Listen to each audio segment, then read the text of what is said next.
मत्ती रचित सुसमाचार इसका 17 अध्याय 20 वचन। यदि मनुष्य में राई के दाने के बराबर भी सच्चा विश्वास हो तो वह पहाड़ जैसे विशाल और असंभव लगने वाली बाधाओं को भी पार या दूर कर सकता है। यस, आमेन। जय मसीह की सभी को। कैसी है मेरी यूट्यूब फैमिली? मैं आशा करती हूँ आप सभी जन सुरक्षित और आशीर्वादित होंगे यीशु मसीह के सामर्थ्य नाम से। तो आज के इस सुंदर से दिन के लिए परमेश्वर ने हमें कितना अद्भुत वचन दिया है मेरे भाई बहनों। यहाँ वचन हमें ये बता रहा है कि आपका विश्वास, यस, हमारा विश्वास कैसा है, हम अपने विश्वास में कितने दृढ़ मजबूत है, ये हमें इस वचन के द्वारा परमेश्वर यहाँ पे बता रहे हैं। अगर हम मनुष्य में अगर राई के दाने के बराबर, तो राई का दाना कितना और कैसा होता है मेरे भाई बहनों, ये आप सभी जानते हैं।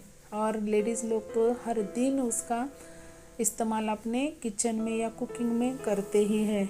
तो परमेश्वर हमें उस राई के दाने जितना भी अगर हमारा विश्वास है तो वह पहाड़ जैसी विशाल और असंभव लगने वाली बाधाओं को भी हम पार कर सकते हैं। यस, आमेन आमेन। मैं इस वचन को रिसीव करती हूँ यीशु मसीह के सामर्थ्य नाम से। तो हमें परमेश्वर यहाँ पर, परमेश्वर ने राई के दाने का ही क्यों यहाँ पर एग्जाम्पल लिया है मेरे भाई बहनों, क्योंकि राई का दाना सभी दानों में सबसे छोटा है, लेकिन उसका जो पेड़ या पौधा जब बनता है वो बहुत बड़ा बनता है। एक कारण ये है, और दूसरा कारण ये भी है कि वो राई का दाना सबसे मजबूत होता है। यस, आमेन। क्योंकि अगर उसको हम 10th फ्लोर से भी, 10वें मंजिल से भी अगर हम उसको ज़मीन पर फेंकते हैं तो वह टूटता नहीं है। इसलिए परमेश्वर ने यहाँ पर हमें राई के दाने जैसा और जितना विश्वास कहा है मेरे भाई बहनों। वो दिखने में सबसे छोटा है लेकिन मजबूती में सबसे मजबूत है। तो इसीलिए परमेश्वर हमसे चाहते हैं कि हम विश्वास में दृढ़ रहे। और राई के दाना इतना छोटा है, लेकिन मेरा विश्वास है कि मेरे सभी यूट्यूब फैमिली मेम्बर्स का विश्वास उस दाने से भी कहीं अधिक ज़्यादा बड़ा है। तो परमेश्वर ने हमें उस विश्वास के बल पर हम क्या कर सकते हैं कि विशाल और असंभव लगने वाली बाधाओं को भी हम दूर कर सकते हैं या उसको पार कर सकते हैं। यस, आमेन। हमारे जीवन में आज परेशानी कैसी भी रहने दीजिए, परिस्थिति कैसे भी रहने दीजिए, लेकिन परमेश्वर यहाँ पर बोल रहे कि कितना भी विशाल और असंभव लगने वाली बात रहे तो भी हम उस विश्वास के दम पर उस बाधा को पार कर सकते हैं या अपने से दूर कर सकते हैं, हटा सकते हैं मेरे भाई बहनों। तो कितना सामर्थ्य हमें परमेश्वर ने दिया है, सिर्फ और सिर्फ हमारे विश्वास के दम पर और हमारी विश्वास के द्वारा की गई प्रार्थना के दम पर। तो हम परमेश्वर को कोटि कोटि धन्यवाद कहते हैं इस वचन के लिए, क्योंकि बहुत हृदय स्पर्शी वचन परमेश्वर ने दिया है। आज जो कोई मेरे भाई बहन इस वचन को देख रहे हैं, सुन रहे हैं, उनके लिए परमेश्वर का एक अद्भुत संदेश है मेरे भाई बहनों, ये कि अगर वो विश्वास में कमज़ोर हो रहे हैं तो ये परमेश्वर के द्वारा उनके लिए एक मीठी सी वाणी है। तो विश्वास में ना डगमगाए, विश्वास को दृढ़ रखे, मजबूत रखे, क्योंकि परमेश्वर वहाँ पर कार्य करने वाले हैं। जहाँ 38 साल के बीमार को परमेश्वर ने उसका विश्वास परखा, उसको पूछा कि क्या तू चंगा होना चाहता है, तो उस व्यक्ति ने, जो आप सोच भी नहीं सकते, अगर 38 साल से वो एक ही जगह पर पड़ा होगा तो उसकी परिस्थिति कैसी होगी। तो परमेश्वर के पूछने पर उसका विश्वास दृढ़ था मेरे भाई बहनों, वो तुरंत चंगा हो गया। तो परमेश्वर ने उसका विश्वास देखा। तो आज हमारा विश्वास भी परमेश्वर जांचना और परखना चाहते हैं। तो हमें विश्वास में मजबूत रहना है, कभी भी हमें डगमगना नहीं है मेरे भाई बहनों।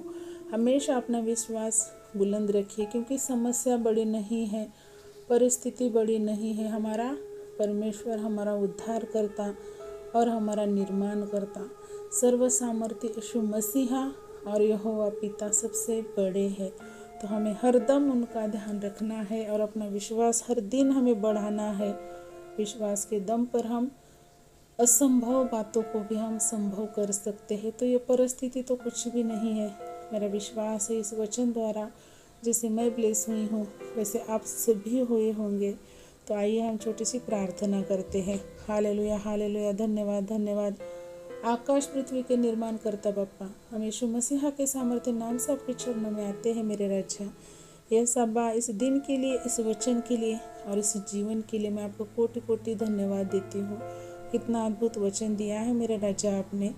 ये वचन हमारे विश्वास को और मजबूत और दृढ़ करेगा, मेरा ये विश्वास है। और जो आज मेरे भाई बहन अपने विश्वास में कमज़ोर हो रहे हैं, उनकी परिस्थिति, उनकी बीमारी या उनके कुछ भी पर्सनल इश्यूज़ की वजह से, तो आज मैं नासरत यीशु मसीहा के सामर्थ्य नाम से घोषणा करती हूँ मेरे राजा कि उनकी परिस्थितियाँ बदलने जा रही है। यस आमीन, क्योंकि हमारा परमेश्वर महान है और उनका विश्वास आप कभी डगमगाने मत दीजिए मेरे राजा। उनके विश्वास को आप और मजबूत कीजिए ताकि वो उद्धार पाए और उनके साथ उनका परिवार भी उद्धार पा सके मेरे राजा।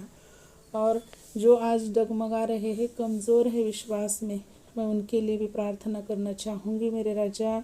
उनके भी विश्वास को आप बढ़ाइए, उनके जीवन में भी आप कार्य कीजिए मेरे राजा, क्योंकि हमारा विश्वास उस राई के दाने से भी कहीं अधिक ऊपर है मेरे राजा, बढ़कर है मेरे खुदा। तो आज मैं विश्वास के साथ ये प्रार्थना और घोषणा करती हूँ कि उन सभी की परिस्थितियाँ बदलने जा रही है मेरे राजा। आज इस मौसम के बदलाव के चलते मेरे राजा, एकदम धूप से लेके अभी हम बारिश के सीज़न में आ गए हैं, तो हर एक घर में बड़े से लेके छोटों तक बीमारी चल रहा है, सर्दी खांसी बुखार, जो कुछ भी दुष्ट कार्य चल रहा है मेरे राजा, उन सभी को आप स्पर्श कीजिए, उन्हें चंगाई दीजिए, उन्हें रिलीफ दीजिए मेरे राजा। और उनको आपकी प्यार भरा जो आपका हृदय स्पर्शी जो आप हृदय में कार्य करते हैं, उनको आप ऐसे प्यार से आप हक कीजिए मेरे राजा। उन सभी को आप स्पर्श कीजिए मेरे परमेश्वर और उनको आप आरोग्य और चंगाई दीजिए मेरे राजा। ये छोटी सी दुआ मैं यीशु मसीहा के सामर्थ्य नाम से मांगती हूँ पिता, सुने और कबूल करें। आमेन। Praise the Lord. शालोम। प्रभु यीशु मसीह की शांति हम सभी के साथ हमेशा बनी रहे, यीशु मसीहा के दूसरे आगमन तक। तो मिलते हैं एक बार ऐसे ही अद्भुत वचन के साथ। तब तक के लिए सभी को praise the Lord. Shalom. God bless you all and thank you so much.